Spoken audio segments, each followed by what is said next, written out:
ایک دن حضرت عمر بیٹھ کے رو رہے تھے تو کسی نے کہا حضرت رو کیوں رہے ہیں؟ فرمایا کہ میں اس لیے رو رہا ہوں کہ فلاں پل سے بکریاں گزری ہیں، تو پل کے اندر شکستگی تھی، ٹوٹا ہوا تھا پل درمیان میں کچھ، اس میں ایک بکری کی ٹانگ ٹوٹ گئی ہے، تو میں ڈرتا ہوں کہ میرا رب یہ نہ پوچھے کہ عمر تو نے پل صحیح تعمیر نہیں کروائے تھے کہ ایک بکری کی ٹانگ کیوں ٹوٹی ہے۔ یہ ہیں حضرت عمر رضی اللہ تعالی عنہ۔ اللہ اکبر۔ تو اللہ تعالیٰ جل شانہ نے حضرت سیدنا عمر بن خطاب رضی اللہ تعالیٰ عنہ سے جو کام لیا، مختصر دور خلافت کے اندر 10 سال 6 ماہ 4 دن آپ نے خلافت فرمائی ہے، لیکن کہاں سے چلے اور یہاں مکران تک، بلوچستان کا حصہ ہے، یہاں تک آپ کے سلطنت کی حدود وسیع ہوئی، ادھر آرمینیا تک جا پہنچے، حمص فتح کیا، قادسیہ، یرموک۔ آپ ذرا دیکھیے کہ کہاں تک آپ کی فوجوں کے گھوڑے دوڑتے رہے، اور اللہ تعالیٰ جل شانہ نے ان کو جو توانائی، عدل و انصاف کی قوت عطا فرمائی۔ اللہ اکبر۔ جب زمین پہ عدل کیا ہو تو زمین بھی حکم مانتی ہے، اور حضرت عمر وہ تھے جن کا حکم ہوائیں بھی مانتی تھی، زمین بھی مانتی تھی، جن کا حکم جو ہے وہ آگ بھی تسلیم کرتی تھی اور دریا بھی ان کا حکم مانا کرتے تھے۔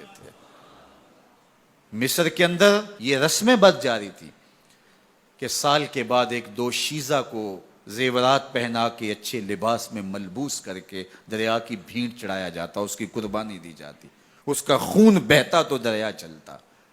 جب مسلمانوں نے مصر فتح کیا تو گورنر نے لکھا کہ اسلام تو اس طرح کی رسوم کی اجازت نہیں دیتا، لیکن خشک سالی ہے، لوگوں کی فصلیں ویران پڑی ہیں، تو حضرت کیا کیا جائے؟ تو حضرت عمر رضی اللہ تعالیٰ عنہ کاغذ کے ٹکڑے پہ لکھتے ہیں بسم اللہ الرحمن الرحیم۔ مصر کے نیل کی جانب عمر کا خط لکھتے ہیں، اے نیل اگر تو اللہ کے حکم سے چلا کرتا ہے تو چل، ورنہ ہمیں تیرے چلنے کی کوئی حاجت نہیں ہے۔ اور قاصد کو کہا یہ خط لے جاؤ اور جا کے دریائے نیل میں پھینک دو۔ قاصد جا کے خط دریائے نیل میں پھینک دیتا ہے، پانی آتا ہے، ایسا دریائے نیل چلا، 14 صدیاں ہوئی ہیں آج تک کبھی بند ہی نہیں ہوا۔ دریا حکم مانتے ہیں، آگ نکلتی ہے۔ لوگ حضرت عمر رضی اللہ تعالی عنہ کے پاس آئے، حضرت لاوا پھوٹا ہے، آگ نکل رہی ہے اور مدینے کی طرف بڑھ رہی ہے، اب کیا کیا جائے؟ فائر بریگیڈ تو زمانے میں تھی نہیں۔ عمر نے اپنی قمیض اتاری، جس قمیض پہ 17 پیوند لگے ہوئے تھے چمڑے کے، کہا یہ قمیض لے جاؤ، جدھر آگ بڑھ رہی ہے آگے ڈھالنا، آگ پیچھے بھاگ جائے گی۔ زلزلہ آتا ہے تو زمین پہ دھرا مارتے ہیں، زمین رک جا، کیا عمر نے تیری چھاتی پہ عدل نہیں کیا ہے؟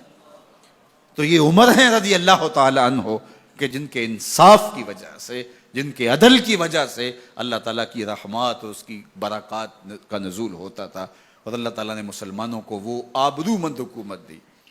کائنات کی تاریخ کے اندر ایسی حکومت آپ نے نہیں دیکھی ہوگی جو حضرت عمر نے حکومت کی ہے۔ اللہ اکبر۔ فرمایا فرات کے کنارے پہ ایک کتا بھی پیاسا مر گیا تو اس کا حساب بھی عمر سے ہوگا۔ باہر سے سفیر آتا ہے اور آ کے پوچھتا ہے کہ میں امیر المومنین کے، مسلمانوں کے حکمران کے محل میں جانا ہے، تو وہ مسکرا کے کہتے ہیں ہمارے امیر کا تو کوئی محل نہیں ہے۔